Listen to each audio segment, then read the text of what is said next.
자, 이번에는요, 무한대분의 무한대꼴에 대해서 한번 얘기를 해보도록 하겠습니다. 무한대분의 무한대꼴. 실은 0분의 0꼴을 하면서 천조출연을 많이 했죠. 여러분들 뭐 아시는데 그냥 있지도 않은 그거를 계속해서 제가 언급을 했던 걸로 압니다. 뭐가요? 일단 극한값이 기본적으로 굉장히 쉽게 구할 수 있어요. 이건 뭐 또 쓸 필요는 없겠죠.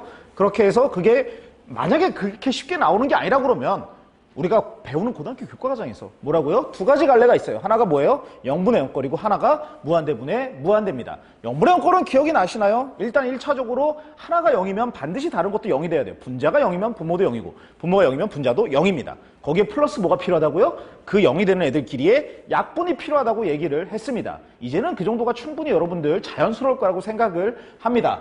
그리고 나서 그 다음에 생기는 게 뭐라고요? 무한대분의 무한대꼴. 그러니까 0분의 0으로 안 되는 경우가 있잖아요. 그리고 누가 봐도 무한대분의 무한대 형태로 보이는 애들이 있을 거 아닙니까? 그런 애들을 뭐로 판단한다고요? 무한대분의 무한대꼴로 판단합니다. 그리고 그거에 대한 방법론이죠. 결정적인 방법론은 실은 이런 표현들이 좀 있습니다. 리미트 gx분의 fx에서 둘 다 무한대면 주어진 식을 적절히 변형해서 최고차항으로 나눠서 극한값을 구한다고. 이게 원론적인 얘기입니다.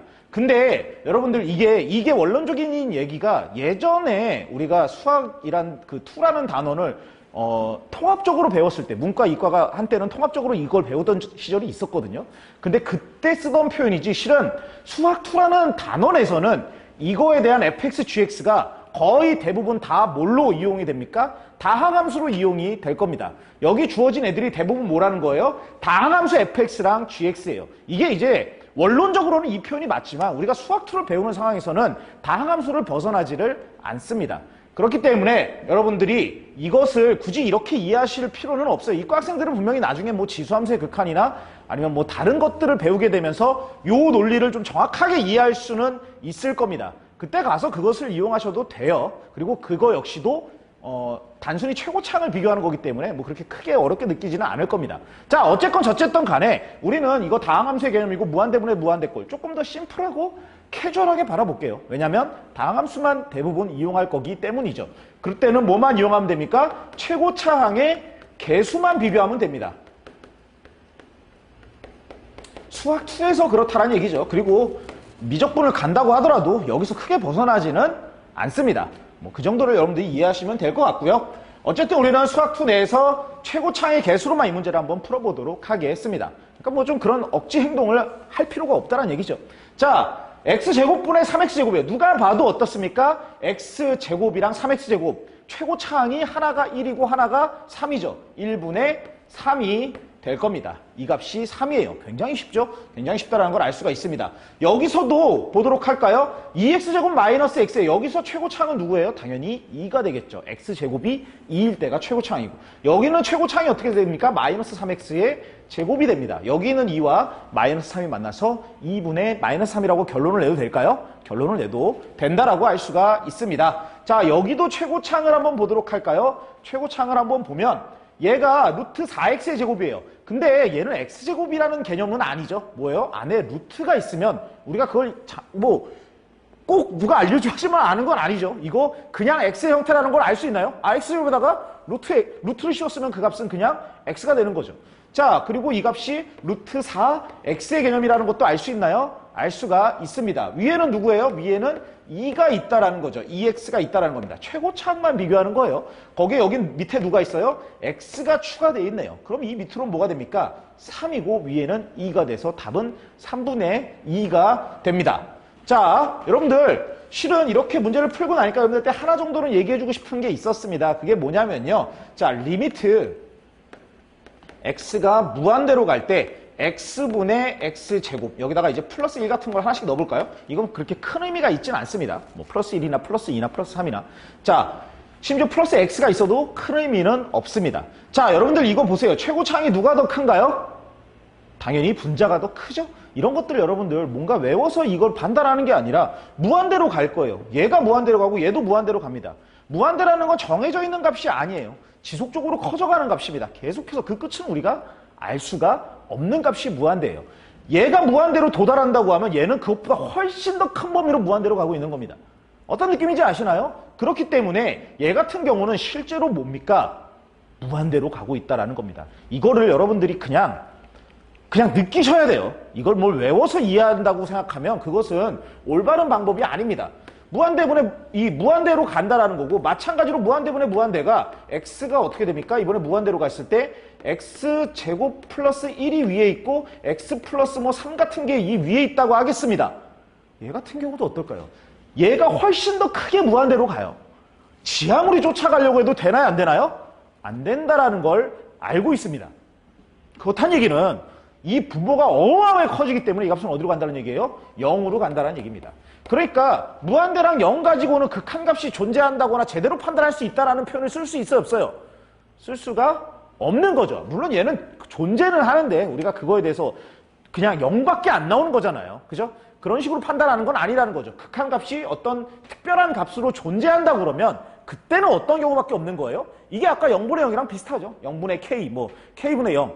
이번에는 진짜로 뭐예요? 최고차항이 똑같은 애들만 극한값이 존재한다라는 겁니다. 충분히 이해하실 수 있을까요? 이해하실 수가 있을 겁니다. 그리고 그 경우가 지금 여기 주어진 세 가지 경우고, 그렇게 해서 우리는 그 값을 찾을 수 있나요?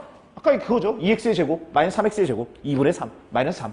저기도 1분의 3. 이렇게 쉽게 판단할 수가 있다라는 겁니다. 여기가 만약에 x제곱이라 그러면 이쪽도 x제곱의 형태가 돼야 정확하게 극한값이 존재한다라는 것이죠.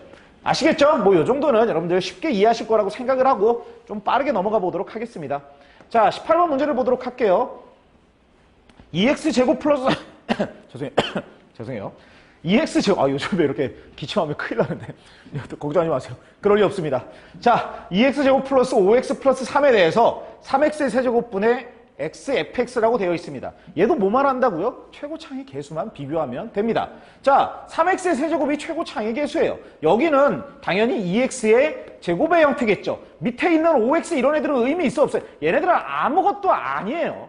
그죠? 최고차항에 비하면 얘네들은 의미 없는 애들이기 때문에 얘네들은 필요가 없고, 여기 3x의 세제곱 x 곱하기 2x의 제곱이니까 2x의 세제곱. 그래서 답은 3분의 2로 쉽게 알 수가 있습니다. 다음 문제로 한번 넘어가도록 할까요? 19번 문제 보겠습니다. x제곱 마이너스 1분의 ax제곱이 2라고 되어 있어요. 얘 역시도 뭐를 판단한다고요? 그렇죠. 최고차항의 개수를 판단하면 됩니다. 얘가 x제곱이면 얘가 ax제곱. 한마디로 그냥 a라는 거죠. 그 값이 2라는 얘기일 겁니다. 자, 그리고 여기 얘는 이제 좀 다르죠. 무한대분의 무한대가 아니라 0분의 0꼴이네요. 이게 나오면 얘를 이렇게 두는 건 인지상정이죠. x-1분의 x 플러스 1 이것분의 ax-1입니다. 자, 리미트 x가 어디로 갈 때? 1로 갈 때 이 값은 약분 x 플러스 1분의 a가 되겠네요.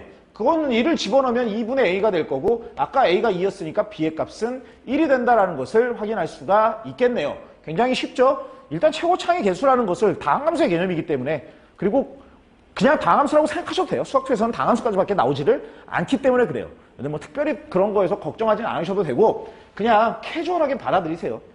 그리고 얘를 뭐 이런 걸 그렇게까지 어렵게 공부할 이유도 전혀 없습니다. 자, 리미트 x가 무한대로 갔을 때 이제 fx가 무한대로 간대요. 그리고 얘는 fx-gx가 1로 간대요.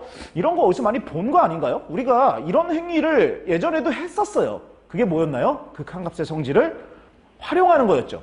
뭐예요? 존재하는 애들끼리, 극한값이 존재하는 애들끼리를 활용을 해서 이 값을 만들어내는 겁니다. 아시겠죠? 그것을 본다고 했을 때 얘는 그게 적용이 될까요? 안 될까요? 적용이 안 되죠. 왜 그러냐? 이 fx가 무한대로 간다는 건 무슨 뜻이에요? 극한값이 존재한다는 얘기가 아니에요. 이거 조금 지난 건 아니죠. 우리가 제일 처음 강의를 들어보면 제일 처음에 뭐란 얘기를 했냐면 수렴과 발산에 대한 얘기를 했습니다. 이런 개념은 뭐예요? 다시 한번. 극한값이 존재한다는 건 수렴한다라는 개념이에요. 얘는 그 개념이 아니라 뭐예요? 발산한다라는 개념으로 쓴다라는 걸 우리가 제일 처음에 수렴과 발산할 때 배웠습니다. 얘는 어떤 값으로 도달하는 게 아니라 어떤 값으로 도달하는지를 알 수가 없어요. 정의할 수 없는 값으로 계속 무한대로 뻗어나가는 값이기 때문이죠. 그래서 이대로는 우리가 좋아하는 그 극한값 성질을 쓸 수가 있나요? 없나요? 쓸 수가 없습니다. 자, 그러면 어쨌든 이렇게 두 개를 보고 나서 얘를 보니까 일단 좀 불편해요? 안 불편해요? 불편합니다. 여러분들 불편할 때는 어떤 노력을 해야 되는 거예요. 원래 이런 건 뭐였으니까 일단 이 개념은 극한값의 성질을 이용할 수 있으면 좋을 것 같다라는 게 내가 생각한 개념이었다면 그거를 이용할 수 있게끔 내가 한번 최선을 다해보는 거예요. 얘는 극한값이 존재하잖아요. 얘도 그렇게 만들 수 있을까? 실은 이런 마인드가 수학을 잘하는 마인드입니다. 중요할까요? 이런 것들을 생각하는 게 중요합니다. 외우지 마세요. 이것도 뭐 이럴 땐 외워서 그렇게 생각하지 말고 뭔가 무한대가 주어졌으면 내가 이게 무한대를 어떻게 보면 조금만 뭐 바꿔주면 얘가 어떤 값이 존재하지 않을까? 이런 걸 한 번쯤은 생각해 볼 수 있겠냐라는 거죠. 그랬을 때 가장 먼저 떠오르는 게 뭐예요? 우리 이전에도 한번 그런 비슷한 내용을 해본 적이 있는데 x가 무한대로 갈 때 뭐예요? x분의 1이 0으로 간다라는 개념으로 해갖고 t를 치환해갖고 t를 0으로 보낸 게 있었죠? 그거랑 비슷한 감정으로 얘도 느낌이 오실 수가 있습니다. 무한대가 있다 그러면 기본적으로 무한대분의 1은 0이에요. 그런 감정에 대해서 한 번쯤은 생각해 보셨어야 되나요? 아, 이건 생각하셔야 합니다. 자연스럽게 생각하셔야 돼요. 아시겠죠? 리미트 x가 어디로 갈 때? 무한대로 갈 때 fx분의 1의 값은 0이 된다라는 겁니다. 그리고 얘는 극한값이 존재하는 거예요. 얘를 이용해서 이 문제를 접근할 수 있나요? 접근할 수가 있을 겁니다. 그쵸? 자, 리미트 fx분의 1과 얘는 얼마든지 활용할 수 있는 개념인가요? 활용할 수 있는 개념이죠. 얘랑 얘를 뭐 할 수 있습니까? 곱할 수 있죠. 곱하면 뭐가 돼요? 0이 되겠죠. 0이 되면 그 0은 어떻게 됩니까? 리미트는 생략하고 쓸게요. fx분의 1 곱하기 fx니까 얘는 1이 될 거고 마이너스 fx분의 뭐가 됩니까? gx가 되겠죠. 이 값이 0이 될 거기 때문에 fx분의 gx는 뭐라고 볼 수 있어요? 1로 볼 수가 있을 겁니다. 자, fx분의 gx, 리미트 x가 무한대로 갈 때 우리가 이 값을 하나 알아냈어요. fx분의 gx라는 값이 이 값이 1이 됩니다. 이제 이 값은 얼마든지 이용할 수 있는 값인가요? 얼마든지 이용할 수 있는 값입니다.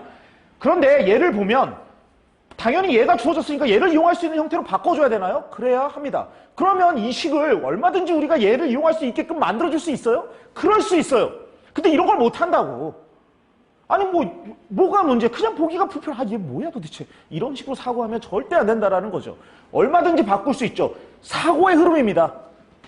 극한값이 존재하지 않네? 어떻게 하면 만들어줄 수 있지? 된다! 곱하기 빼기 다 되나? 누가 봐도 이거 뭐 하고 싶어요? 솔직히 이거 누가 봐도 뭐 하고 싶어요? 더해? 아이씨, 더해서 뭘 어떡할 건데 이거. 누가 봐도 이거 곱하기. 왜 곱하냐고 묻는 게 이상한 거 아니에요? 자, 그리고 나서 이렇게 하고 나면 오라 이거 구해졌네? 그러면 fxgx를 이제 쓸 수 있겠다. 이거 한번 쓸 수 있을까라고 이걸 바라보는 거예요. 그러면 보이는 거예요. 얼마나 수학적인 사고입니까? 차근차근, 그죠? 이렇게 수학하십니다. fx분의 뭐예요? gx가 되겠죠. 그리고 리미트 어디로 갑니까? x가 무한대로 간다라고 하고 이렇게 된다 그러면 내가 똑같은 얘기죠. 그죠? 우리가 원하는 걸 쓸 수 있나요? 쓸 수가 있습니다. 1 더하기 1이 돼서 2가 답이라는 것을 알 수가 있죠. 이게 왜 이렇게 돼요? 아, 이런 거 이제 물어보면 안 되죠. 그죠? 이거 왜 이렇게 되는 건 여기 1이랑 1이 둘 다 극한값이 있는 거기 때문에 얘가 둘이 따로 나눠져서 빠질 수 있는 거죠. 이제 이런 것들 극한값의 성질을 이용하는 거 너무너무 많이 했죠. 그죠? 이해하시기 바라면서 다음 단원인 극한의 성질을 활용한 다항식의 추론에 대해서는 다음 시간에 하도록 하겠습니다.